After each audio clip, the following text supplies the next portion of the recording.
जब वे कॉलेज वापस जा रहे थे तो कार में चुप्पी अजीब नहीं थी।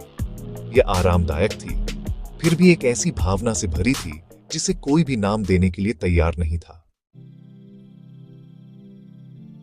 शादी के बाद चीजें अलग थीं, लेकिन वे जटिल भी थीं।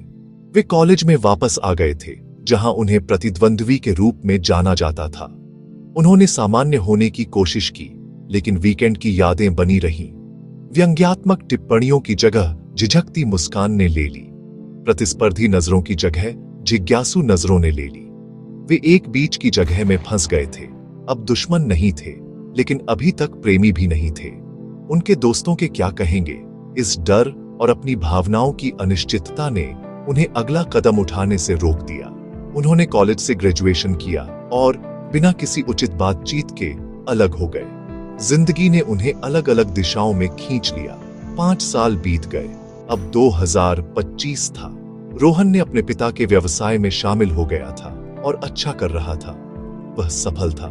उसके पास एक फैंसी अपार्टमेंट था और एक अच्छी कार चलाता था, लेकिन उसे अक्सर एक खालीपन महसूस होता था। उसने कुछ लोगों को डेट किया, लेकिन किसी भी कनेक्शन में वह सच्चाई महसूस नहीं हुई जो उसने आयशा के साथ उस एक वीकेंड में साझा की थी। कभी कभी देर रात वह उसकी सोशल मीडिया प्रोफाइल स्क्रॉल करता था। वह एक सफल पत्रकार बन गई थी, एक राष्ट्रीय समाचार पत्र के लिए शक्तिशाली लेख लिख रही थी। उसे सफल देखकर गर्व महसूस होता था, जिसके बाद उसे जाने देने का पछतावा होता था। उसे आश्चर्य होता था कि क्या वह कभी उसके बारे में सोचती थी। आयशा ने भी दूसरे शहर में अपने लिए एक शानदार जीवन बनाया था। उसका काम मांग वाला था, लेकिन संतोषजनक था। उसे अपने क्षेत्र में सम्मान मिलता था। फिर भी उसे अक्सर अपने कॉलेज के दिनों की याद आती थी, खासकर एक निश्चित क्रिकेटर की। उसे उनकी देर रात की बातें, उसके हाथ का एहसास और उसकी उपस्थिति में उसे मिलने वाला आश्चर्यजनक आराम याद आता था। वह खुद से कहती थी कि यह सिर्फ एक मूर्खतापूर्ण कॉलेज की याद थी, एक अस्थायी सुलह, लेकिन अंदर ही अंदर वह जानती थी कि यह उससे कहीं ज्यादा था।